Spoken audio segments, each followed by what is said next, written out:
Welcome to YNU5 Photos, coming to you from the campus of Yokohama National University here in Yokohama, Japan's second city. My name is Alec Macaulay. This is a broadcast for English language learners here in Japan and overseas. On the show, guests come in and talk about 5 photos that are important to them. Today I'm with Miguel, who is a researcher on a postdoc fellowship at the United Nations University here in Yokohama. Hi Miguel. Hello Alec, how are you? Not bad, thanks very much. Let's get straight to photo number 1. What's this about?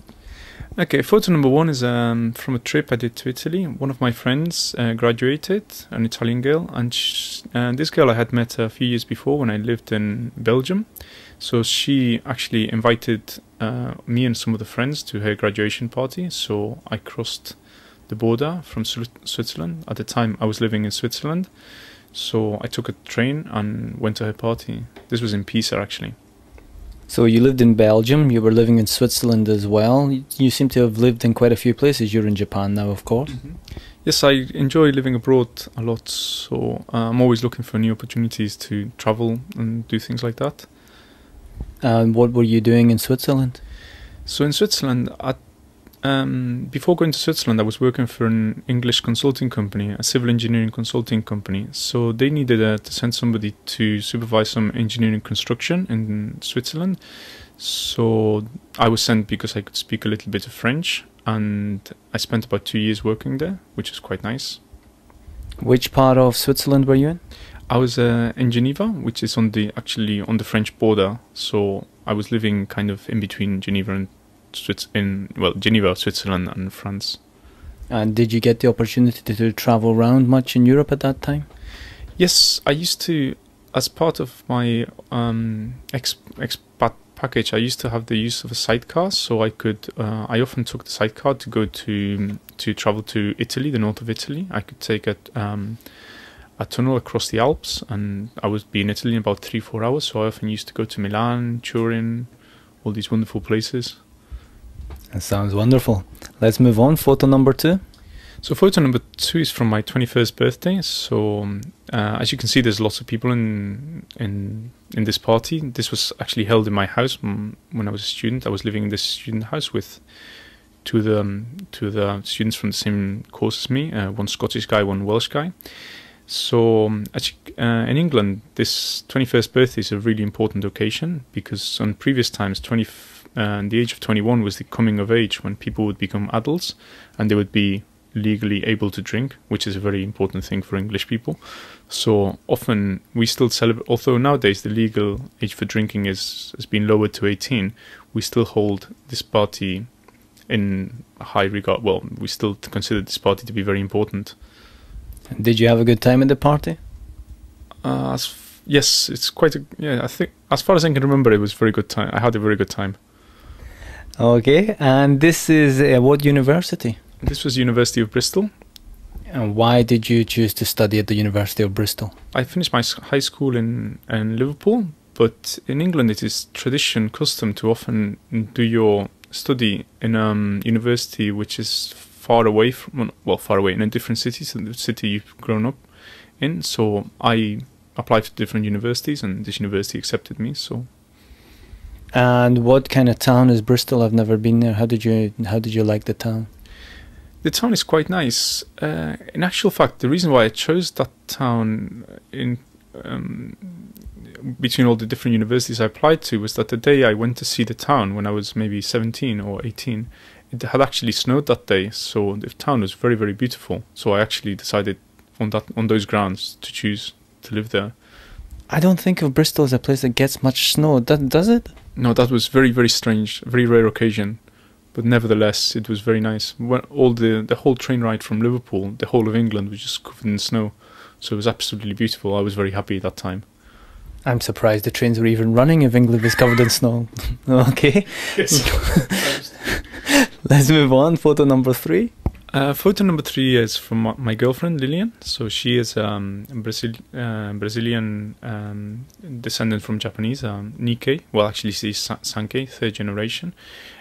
She studies refugee law at Kanagawa University, but she actually studied for a short amount of time at Yokohama National University, which is where we met. She used to study at the Ryugakusei Center, so she did the language course there, and we often met between breaks. Okay, and how long have you been going out? 2.5 years now. And have you been able to travel to Brazil with her? No, Brazil's actually quite far from Japan. The connections are quite difficult, so you have to go through the United States or Canada. So after going to Canada, you have to fly to Sao Paulo, and then from Sao Paulo there's another plane to her hometown. So it takes almost 2 days to get there, so it's quite difficult and very, very expensive. Okay, and photo number 4, what's this about? So photo number 4 is from, as you can see, from Kamakura. It's a very famous photo, maybe. The people you can see in the picture are some friends from Spain. So one of the guys in the photo, the guy wearing a black t-shirt, I think, he's an old schoolmate of mine from when I was maybe 14 years old and I lived in Spain. So he is, although when I was a kid I used to live in Spain, but at the age of 16 my parents separated, so I went back to England with my mother, who's English. So and your father's Spanish, right? Yes, my father is Spanish, so I'm actually half English, half Spanish, so I have 2 different passports. But anyway, I invited these Spanish friends to come over to experience Japan, and they came over here. They really enjoyed it. What kind of things did they do in Japan? So in Japan, well, we traveled a lot. We went to Kyoto, we went to Nara, we went to Kamakura, I think we went to Nikko, but mostly, a lot of the times, we just went around Yokohama. I made them try lots of different Japanese food, sashimi, sushi, okonomiyaki. So the guys really enjoyed Japanese food. They absolutely adored everything.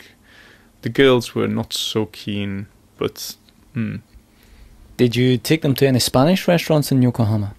No, they were only here for 2 weeks, so the guys really wanted to experience Japanese food. So the main focus was Japanese food, no Western food for 2 weeks, sorry. Being part Spanish yourself, do you know any good Spanish restaurants here in Yokohama? No. Okay, let's move on. Photo number 5. Photo number 5 is, well, 2 important people in my life, obviously. My mum, my dad. My mum is, as I said before, she's English. She's from Liverpool. My father's from the south of Spain. So this is a photo. Actually, they were separated at this time, but they were in talking terms. Okay. Can you tell me, why is the photo in black and white? When I was in university, I was part of the photography club, so I enjoyed taking photos in black and white. So this photo was, I think, while I was still in university. And you've said you've been living abroad for quite a while. Do you get to see much of your parents these days? I get to see my mother. I see my mother maybe once a year or so. My father I don't get to see so often. Have they been out to visit Japan? My mother hasn't. Maybe I'll try to ask her to come over here next year, but my mother has a cat, so she doesn't like leaving the cat alone. So I'm having trouble convincing her to come over to Japan. Okay, and you said you lived in Belgium, Switzerland, schooling in Spain, schooling in England. You're in Japan now. Any future travel plans? I will travel a lot for different conferences. Maybe next week I will go to Vietnam. In February I will go to Dubai. At present I'm a researcher, so I have to go a lot to conferences. I will stay in Japan for another 2 years. After that, I have no idea. Whatever I find an interesting job or research opportunity. Okay, thanks very much, Miguel. Thank you, Alec.